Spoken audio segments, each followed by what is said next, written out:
Well, Cheltenham may be over, but the flat is back. It is that time of year again when we smell the smell of the freshly cut grass, and we have summer days ahead at Naas, the Curragh, and all over Ireland. And we are at the Curragh today to launch the return of the flat season. Three of the best from the weighing room in Ireland, including the best himself, that is Colin Keane, champion jockey and record breaker in 2021. Siobhan Rutledge, 24 winners last season, a lot of rides, and now down to a £5 claim.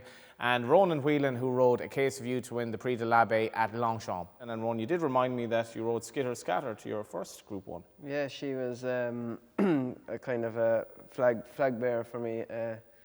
You know, she was one of those fillies to put you on the map, and luckily you have a great day here, Champions Weekend in 2018, I think it was, and it was a special day for me, and luckily enough, I was, as you said there, I got on to have another good day on a KCU, so them horses are hard to come by, and I was lucky enough to get a couple of them. What'd you make of Colin Keane last season? He's all right. He's all right. He got lucky about 140 or 50 times, I think, you know. So he Bit cocky, is he? Always kind of roaring and shouting? Oh, the whole time. He never shuts up. Like, you definitely hear him before you see him anyway. Yeah, you had 2 records last season. You got to 100 quicker than anyone before, and you obviously then broke the record for the top rides in or top winners in a season. Which of them was most kind of, I suppose, appreciative in terms of yourself? Probably the 141 winners. To ride that in the year was, I think it was fairly special. Something I didn't think I'd ever do. Let alone, like, obviously it's great to ride 100 winners in a year, but to get to that amount it was a fair achievement. And we're here at the Curragh, where Pat Smullen, I think, will be always remembered for the day that they had the big fundraiser for his cancer research. And how much did he drive you on when you were sort of battling him for championships? Yeah, the first year, 2017, when it was the proper battle, it was nip and tuck for a long way. It was a long end of the year, so it was coming against Pat Smullen, 9 times champion jockey, and me just coming out of my apprenticeship. So no, it was tough, but it was brilliant. Yeah, you've ridden against some standard rider as well, when you look back. Yeah, but that's Ireland for you. The standard of riders is second to none. So it's very tough. It's very tough to compete with. Siobhan, how did you find coming into the racing game? You really came to prominence at Dundalk, and you had a fantastic 2021. It was difficult now at the start. I didn't have the pony racing background and didn't have experience in that sense. So it took me a while now to actually get going. Was it daunting? Of course it was, yeah. You'd be very nervous. You'd be watching these lads on the telly now, and then you're seeing them in real life, and everything is just very surreal at the start. And then I think the first few rides you have, they're just over so fast, and you don't even know what happened. But I suppose as time goes on and you start to relax a bit more, then things settle down and you can take it in a bit better. What notion did you take to go riding, considering you hadn't been on the pony circuit? Well, I tried to go to college. That didn't really work out so well. And I suppose it was something I always wanted to do.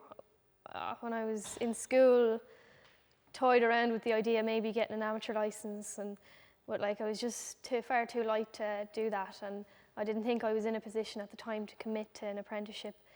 But then I went to John McConnell's, and I was just really enjoying it, improving. I went to race prior to that, and I probably wasn't in a position straight away to start riding on the track or anything, so it took me a few years just to get kind of strong enough to the point where I'd be allowed to ride on the racetrack. And then after that, I just was enjoying it so much, I said I'll give it a go and keep at it. And she's not doing too badly? No, she's improving all the time, and as you said, she's ridden 20 odd winners last year, and she's improving year on year, and there's no reason why she won't keep on improving. And you see what the likes of the girls in the UK are doing, and there's no reason why Siobhan can be the Holly Doyle or Hayley Turner here in Ireland. Big words. Yeah. Well, it's amazing. You're 29 now, so you're on the circuit about 13 or 14 years, which is hard to believe because you haven't aged a bit. Yeah, and I look about 13 or 12 or 13. Still have to ask for ID off you, I'd never say. mind being around 12 or 13 years, yeah. But the years pass by, and as Siobhan was saying, the difference when she started compared to as a £7 and £5 claimer, you can see it. Oh, huge, yeah. But in this game, though, even the champ will tell you every day. Is that what you call him? Oh, yeah, the champ, yeah. That's shift. If he was in Britain, he'd be Sir Colin at this stage. Sir Colin, yeah. But he's that bit more down to earth. He wouldn't like the Sir. Just the champ is fine. What would the champ tell you anyway? So like every day is a school day in racing. Like it's sick to think that Colin can only improve as well. Like like we're around the same amount of time. He's just a faster learner than I am. So he is. I'd like to think he'll hopefully eventually get there, but. There's no race the same, and you're just learning every day about racing, and I suppose every day about yourself as well. Like you're constantly learning. Like. Yeah, and like we mentioned, Pat Smullen, the years go by quickly, Colin. I remember you riding for your dad at Dundalk very early on as I think a 10-pound claimer, and that doesn't seem as long ago as it is at this stage. Yeah, I know. It's as just time flies, especially in this game, and every day, like as Ronan said, every day is a school day. You're learning the whole time, but like. It doesn't feel that long ago, but it's a while ago now.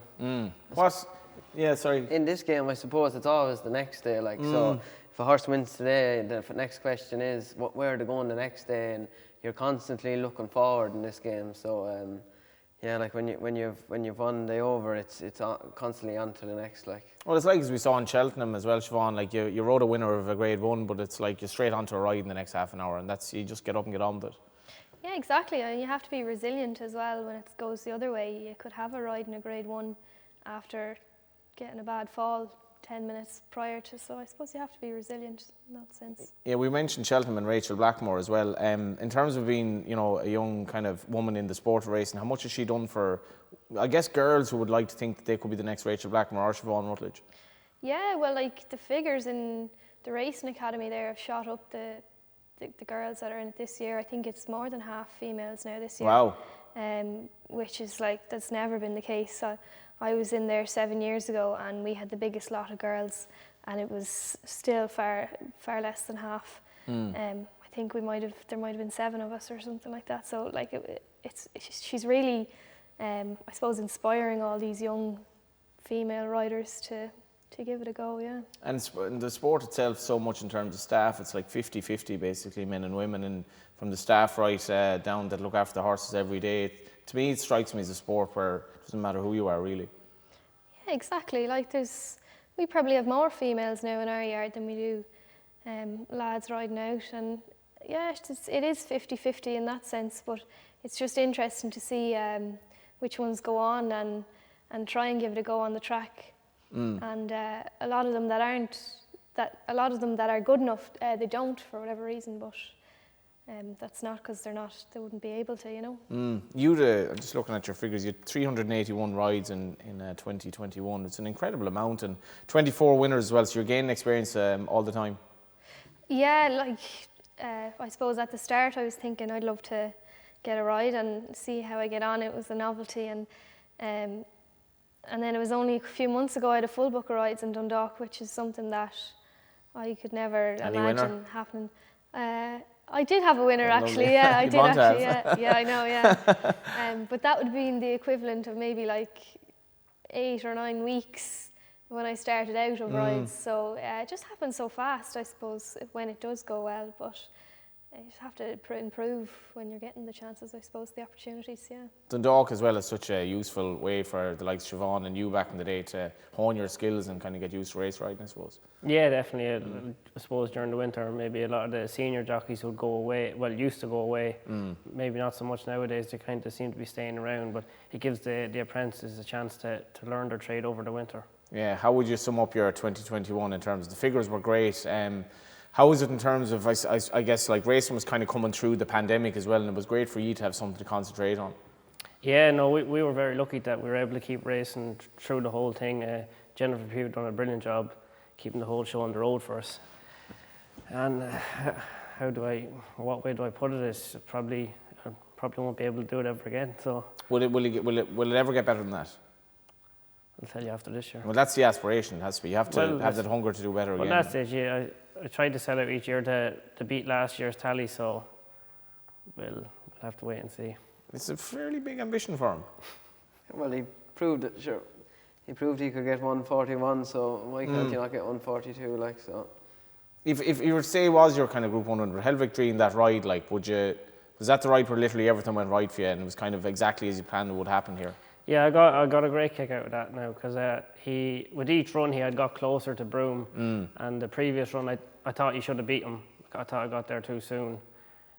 Broome, he's a very lazy horse, and he's kind of only doing enough, and Hedvig Dream travels very strongly, mightn't get you too far off the bridle. But that day, ground conditions it's a big help to him as well. It was plenty slow. Noel had him in great nick, and thankfully his head was down at the right time. Outside, cracking finish, Hedvig Dream on the near side of Broome. That is gone to the judge. Brilliant finish. True Self has run a stormer and come back. Isn't that the beauty of racing as well? Because he wasn't the most fashionably bred horse. Noel Meade would have very few horses that would be running in Group 1s, yet he won a Group 1 here at the Curragh by basically a short head on the line. That's right, yeah. I think Katie McGivern bought him as a cheap horse, and I think Noel bought him for very cheap for what he's worth now. So it's possible. It's the same as Siobhan and John with a case of you going on to what he's done. So it is doable. Yeah, did you like what he did subsequent to leaving the yard? I did. I was delighted for connections. You know, I got my cake, so I suppose you have to just.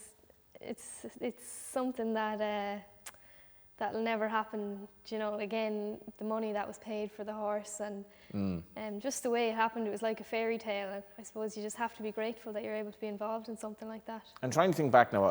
I think he started Bellewstown, won his maiden in Down Royal, and he had. What do you remember of his early days? Because his profile wasn't an obvious one either. Like, he was with a yard that wouldn't have many Group 1 horses, obviously. No. Well, I remember the first day we brought him back to the yard. Always had a great temperament, but kind of explosive at the same time, but very calm. I rode him from the start. He was always very relaxed. I think I might have even said to John one day, he feels slow, because he was that, you know, like, you just make a fool of yourself, because he was that kind of quiet and relaxed. And then I remember riding him in his first bit of work and thinking, oh my God, this isn't right. Something's wrong here. There's something wrong with the other horse, because he just works so well, but that was the kind of horse he was. What's that feeling like?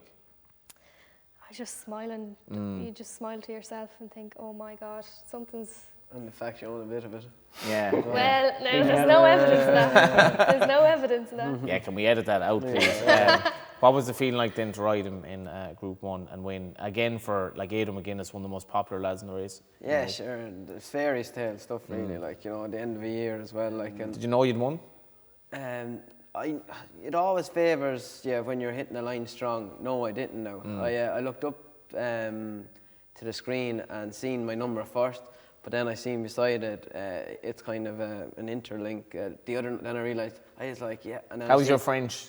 It was good after when I seen I had one after that race. So it was, when they called the result, it was very good. So it was. What's that like though, when it's so much at stake and you're talking about like millimetres here? Yeah.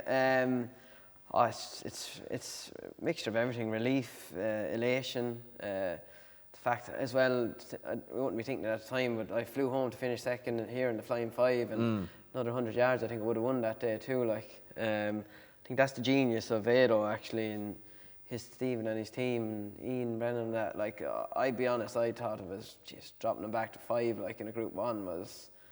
It wouldn't be my first choice now. If there was a 6 or 7 furlong race somewhere else, I was saying keeping them for that. Like, but that's just like, it's great for Edo that he can showcase that feel and talent that he has for his horses and all that, and for the horse to go out and do that here at the Curragh, and then just to go on and prove that it was no fluke in France, and just act and to give Edo his first Group 1, and just it's so many emotions. Like, it's a day I'll never forget. Like, and the owners, you know, like, they're absolute Gary Devlin and his pals. Like, that's what it's all about. Like. They're absolute gentlemen. Like, I cannot speak highly enough of them. And you know, like, they're there. They give you, they're there for you. Them boys are there in the small days as well, and for you to give them a big day and for yourself as well. Like, and it's a day I'll never forget. Like, and I had my girlfriend there with me. She was there as we walked back in to give her a hug. Now she's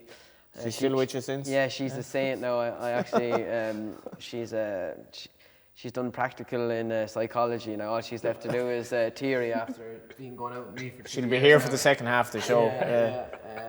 She's an angel now to stick up with me, like, and I'm very lucky to have her. So to have her there with me now and be able to give her a hug straight after it, there's a video of it and all that. Just when you look back, like, it's special, like, so it is. Your love was in tears here the way you were. Sure, look, you know. Yeah, and you're dating Kerry Lyons as well, which is complex in its own right. I mean, it's all right giving one of horses, a Ger's horse, a bad ride, but like you can't deny the daughter either.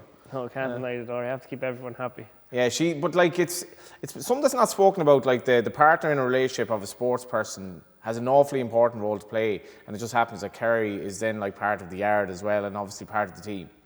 Yeah, she probably she has a especially hard job. She has to keep me and Ger happy. When we both next to impossible, really. Yeah, next to impossible. When we both have a bad day, but no, she does a very good job with it. We'd be, myself and Emma and Colin Kerry, pally enough now, but you can see when you're talking about the yard, the passion, like the love they have for it, like, you know, and it's them little things, like, you can see why they're so successful as a group, like, or an organisation, like, you know, it's... Well, in fairness, Ger's strike rate is sensational year after year. He doesn't overrun his horses, but what sets him apart? He's very good at what he does, clearly. He's very patient, brilliant team behind him, brilliant head lad. David Spratt is a big help to him. Shane Lyons, Andrew Duff, you could name the whole yard. They all play a part, and it's... As he says himself, he has some of the best staff in Ireland. That's so important. That's massive. That's massive. 2020 must have been off the charts for the yard and for everyone working there. Yeah, it was. I think it was as high as it was his biggest amount of winners that way. And obviously, the previous year having 2 classics, especially for Judmont and the Magna colours. So no, thankfully the yard seems to be going the right way, and hopefully it can keep going that way. And Siobhan as well, it's just the relationship that the people have with the horses in the yard. And if you go to a yard in the morning, the atmosphere there and the camaraderie is something else, isn't it?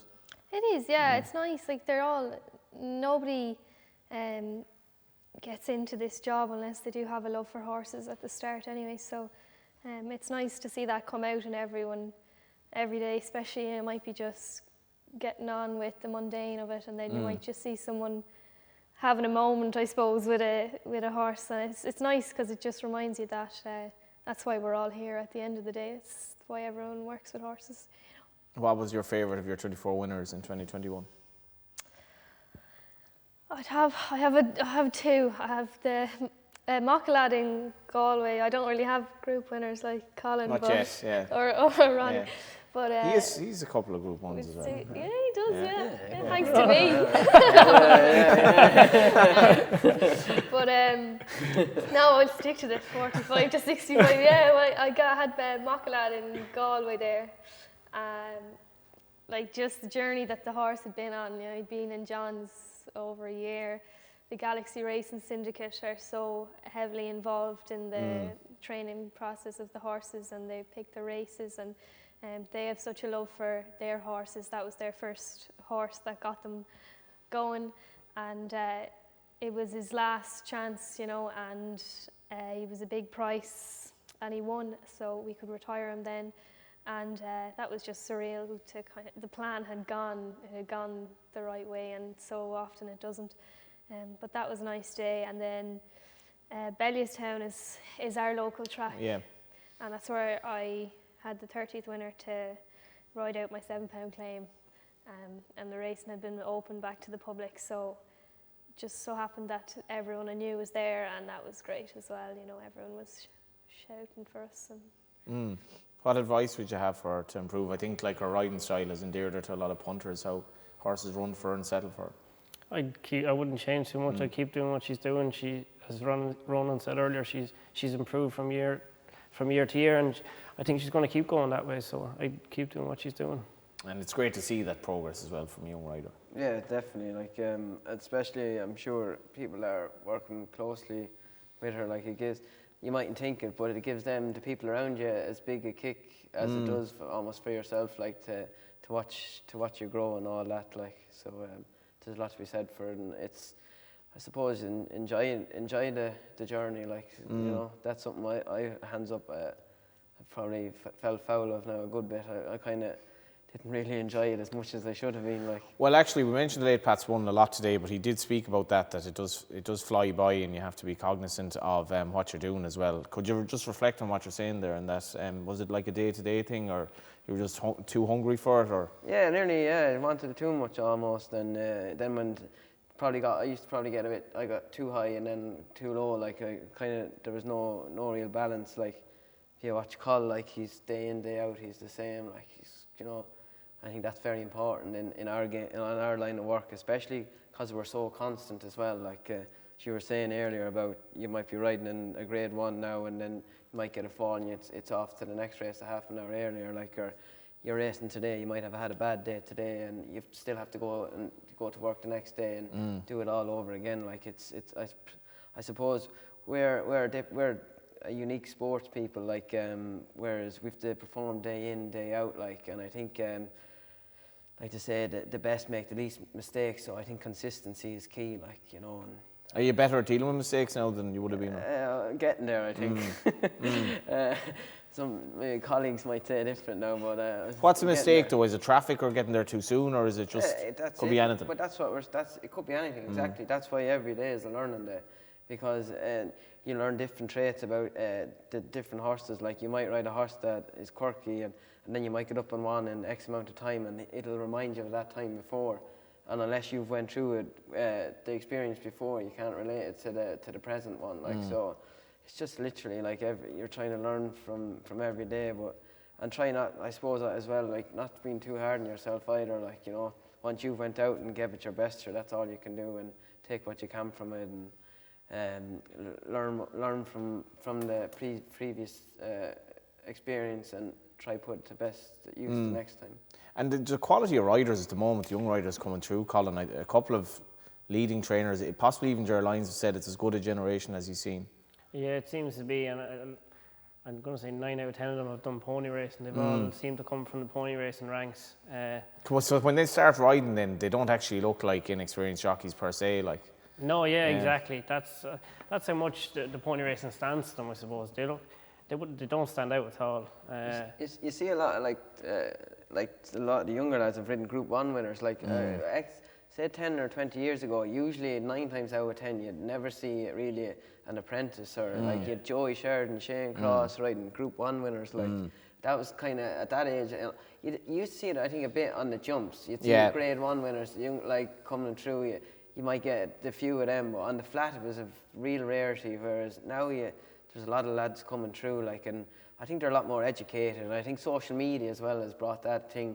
You're on your phones looking at the guys and everyone how you're perceived, perception and all Interesting, that. Interesting, I think that's definitely the caliber younger riders coming through. Like, it keeps you on your toes now. It's really top notch. Who's been impressing you, Siobhan? Younger riders. Dylan Brown probably is. He's different gravy, isn't he, for a young lad? And then you have, even the younger lads coming through again, the 7-pound claimers. I think Jake Cohn is particularly good, and Jack Carney as well is having a good time of it. So there's so much talent coming through. So much, yeah. Yeah, and then Colin, you come to a place like the Curragh and Naas this weekend. You're riding at it doesn't get much better than a place like this. Yeah, when you're growing up, these are the places you look at on the telly, and these are the places you want to be riding at. So it's like a dream come true for them, or Christmas morning, you could say. Yeah, what's it like to ride here, actually? Yeah, it's probably one of the best. It's one of the best tracks in Ireland, if not the world. It's 9 times out of 10 the best horse will win. It's very, very rarely you get a hard luck story around here. What was it like having race scores back as well? I'm sure it makes a massive difference just for the atmosphere and that joy coming into the parade ring. We spoke with the day Pat Smullen had his fundraiser here, but atmospheres like that are special. Yeah, I haven't witnessed an atmosphere like that, especially when they all came back down to greet the horses in from the race. That was unbelievable, and it was a miserable day as well. So the fact that everyone came out to see that, but days like that I think are few and far between. But no, it's great to have people back racing because it brings a bit of atmosphere. It's very quiet when it's during COVID. Is Ger as hungry as ever? Yeah. Yeah. And what do you say after races in general? Do you kind of keep it nice and kind of simple, or do you talk much, or what's the teamwork like? Yeah, we'd never really talk beforehand, just because he's very straightforward to ride for. we know that I'm in there 6 mornings a week, so I know the horses fairly well, know how he wants them ridden, and then afterwards you give him a ring, or if he's at the races, kind of talk through what you thought or what we do something different. Very few rows. Touch wood, very few. Yeah, rows. which bodes well if he ever asks her to marry him. You'll have to go to the father and say, you know, about that 0 to 60th weekend. But another thing, who are you looking forward to riding this year? I suppose, like, you know, the couple that I've won on for John and a few of the handicappers and that seem to be in good form. He has a few nice 2-year-olds as well. I won't give too much away about them, but they're nicer than last year's, I think. He has you well kind of schooled in terms of not saying much. I think, no, we've got some... Any a case of you on the way? You'll have to wait. You'll have to wait and see. Give us any kind of hint as to when, or? There should be. We have a couple of early ones, hopefully. He had a great year last year. So. John, like, he's just flying it now. He is, yeah, he really is, you know, and as well, I suppose with Cheltenham just gone as well, like, you can see that the quality of his jump horses are really up there at the moment, and you know, we have owners now that are investing in some good quality young horses as well for the flat. So I'm hopeful that he might get a few nice flat horses now, and that'll lift his profile as well in terms of the flat racing, you know. Totally. And Ronan mentioned obviously Holly Doyle and Josephine Gordon and the likes.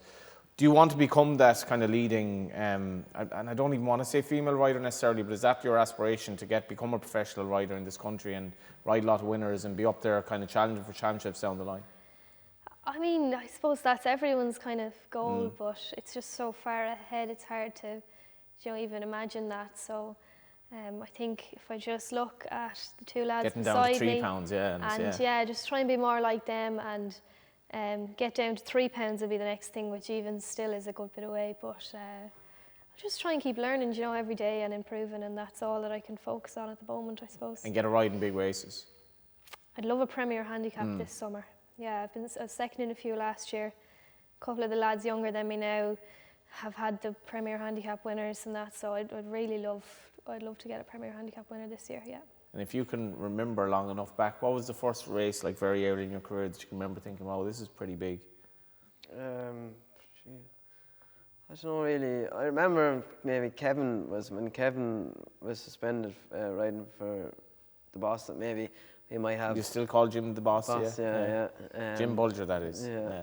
He might be gone, and you might have a full book of cards for the day, and you kind of you see what it's like to be the first jockey, where the book stops with you. Then you know how the day goes and how the yard performs. That was kind of an early lesson, you know, on what it would be like going forward and whatnot. I suppose when things going well, you don't really realise it. But I had a double the day I was crown champion apprentice, and one of them was a listed race. That was my first one as well. Like.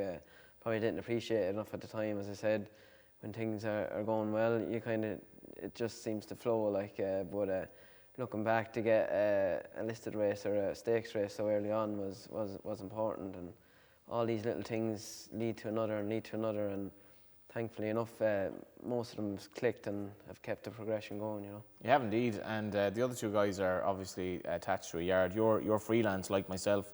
What's your main ambition for the year ahead? Yeah, sure. Just keep my contacts happy.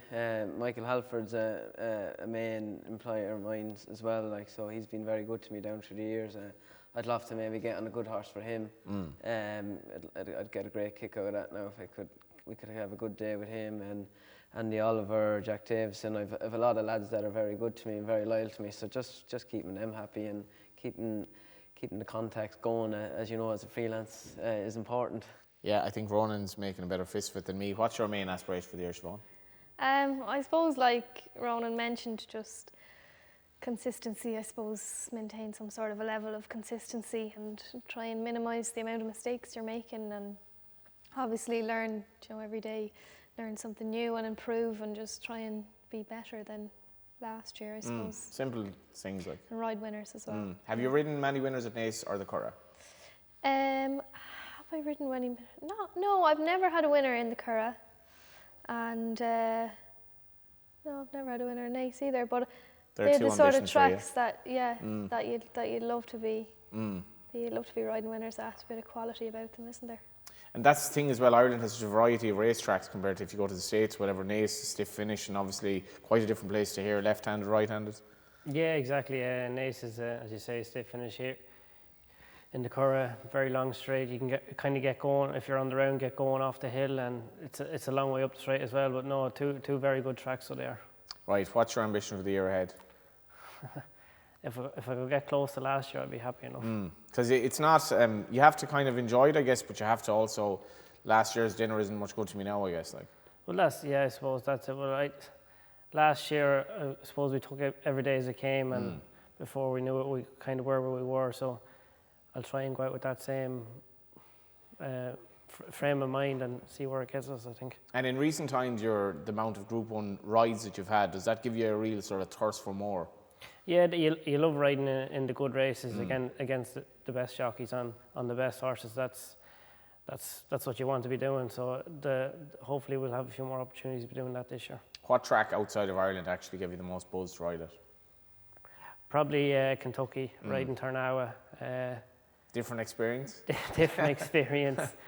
Being around the track on our first horse was Siskin, so that was a big shock to the system. So we had a little bit of experience when we were going out on her, and no, look, we were in the right place at the right time, and it was brilliant. Yeah, and you have the chance to see Colin, Siobhan and Ronan ride at Naas in the Curragh this weekend. But throughout the whole season ahead, it's a long, long season ahead, right into Dundalk then afterwards, into the off-season, into the winter. And can't wait, it's going to be a hell of a year, and thanks to the guys for coming to the Curragh today.